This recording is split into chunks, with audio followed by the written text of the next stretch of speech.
जय श्री सीताराम मित्रों, कैसे हैं आप सब लोग। आशा करता हूँ आप सब लोग अच्छे से होंगे।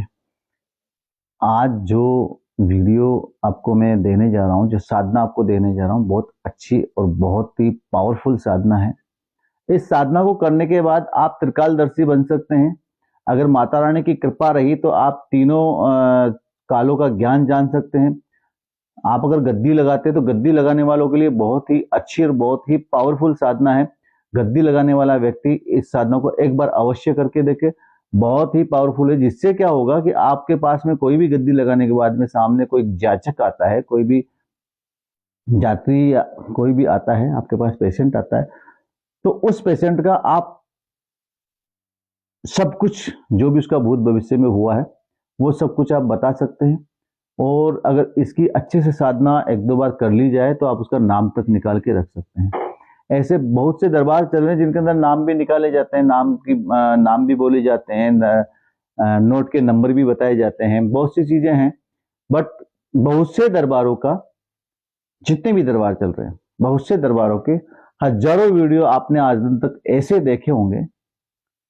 उन वीडियो के अंदर आपको ये बताया जाएगा कि पर्चा बना दिया गुरुजी ने, कोई भी गुरुजी हैं वो, है ना, उन्होंने पर्चा बना दिया।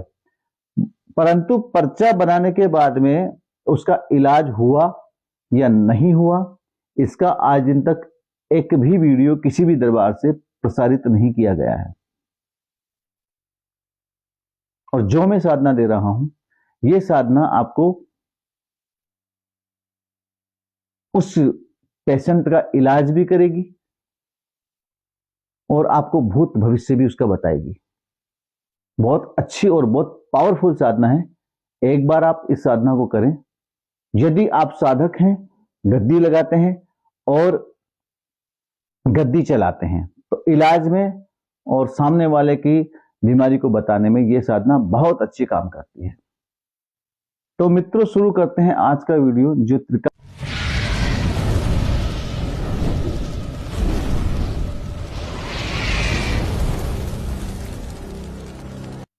काली साधना का ये वीडियो है। महाकाली की बहुत ही पावरफुल साधना है।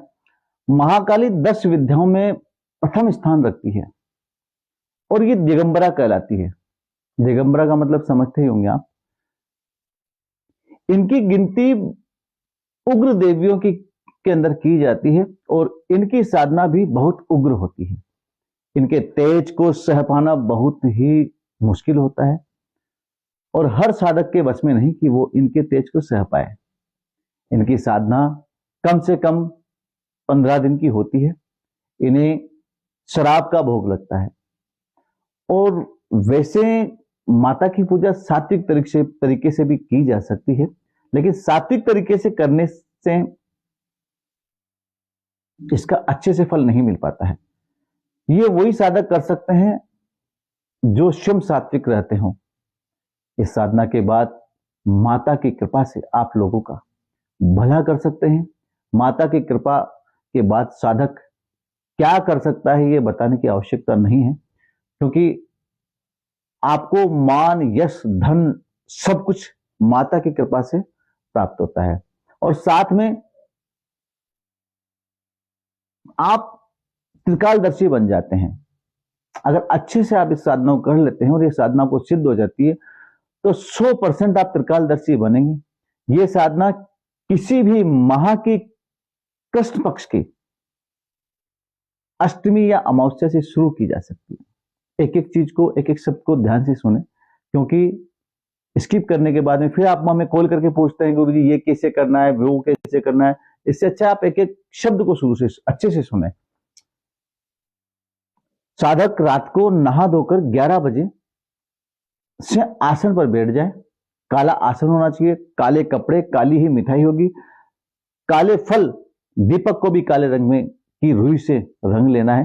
काले रंग से रंग कर ही दीपक का उपयोग करें। दक्षिण दिशा की ओर मुंह करके बैठे। सामने एक काला कपड़ा जमीन पर बिछा लें, जिसको कि चौकी के ऊपर रख लें।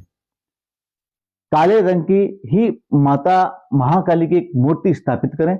फिर उसका प्राथमिक पूजन करें, पंचोपचार पूजन जिसको बोल सकते हैं।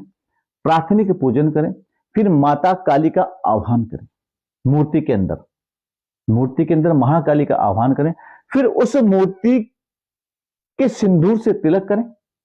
धूप, दीप, तेल का, चंदन, सिंदूर, फल, फूल, मिठाई, लौंग का जोड़ा पतासे के साथ लगा करते हैं।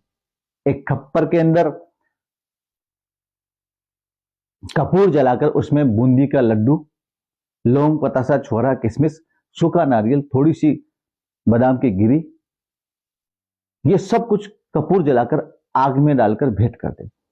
सात्विक अगर आपको करनी है तो उसको नारियल भेंट करें, और अगर उग्र साधना करनी है तो माता को शराब और मांस भेंट करें। ये सब करने के बाद में एक माला गुरु मंत्र की करनी है आपको, एक माला गुरु मंत्र की करनी है। उसके बाद 21 माला जो मूल मंत्र है इस साधना का, उस साधना की करनी है। जाप के समय कोई भी अनुभूति हो सकती है, इसलिए डरे नहीं, अपने चारों ओर रक्षा कवच लगा लें।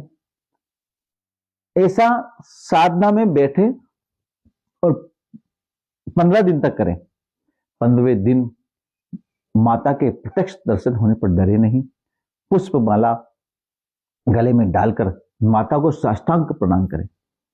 प्रणाम करने के बाद में जब मां बोले कि आपको क्या चाहिए बेटा, क्या चाहते हो, मतलब वरदान अगर मां देने के लिए बोले, तो अपनी सिद्धि के बारे में उनको सफलता प्राप्त कराने के लिए बोलें कि हे मां, मेरी जो साधना मैंने की है, इस साधना मुझे सफलता प्राप्त हो और मुझे त्रिकाल ज्ञान प्राप्त हो, मैं इस साधना को गुप्त रखूंगा। ऐसा आपको माता से वचन करना है, माता से बात करनी है और माता को अपने साथ रहने के लिए बोलना है। जो मंत्र है वो मंत्र मैं आपको दे देता हूं। ओम क्लीम कालिकाय प्रत्यक्ष आगच्छ मम वार्ता कुरु कुरु स्वाहा।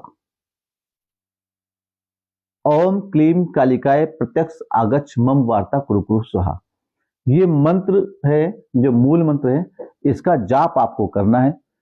जाप का 21 माला रहेगा और ये सारी चीजें जैसे जैसे मैंने बताई है वैसे वैसे आपको करना है। फिर भी कोई अगर समस्या आपको आती है तो नीचे जो नंबर चल रहे हैं, अधिक जानकारी के लिए मुझे कॉल कर सकते हैं और बात कर सकते हैं। यहां से हर संभव मार्गदर्शन आपको दिया जाएगा। मेरी जितनी भी साधनाएं दी जाती हैं, इनको बिना गुरु दीक्षित हुए ना करें, दीक्षा लेकर ही मेरी सभी साधनाओं को करें, तो आपको अच्छा और सच्चा फल मिलेगा। इसके अलावा और भी कई ऐसी साधनाएं हैं जो गुप्त हैं, वो सब साधनाएं मैं आपको एक एक करके दूंगा। इसके लिए मेरे चैनल को सब्सक्राइब करें, बेल आइकन को दबा लें, जिससे कि आपको समय समय पर मेरे वीडियो के अपडेट प्राप्त हो सके। तो ये थी आज की साधना। आगे की साधना लेके फिर उपस्थित होते हैं। तब तक के लिए जय श्री सीताराम।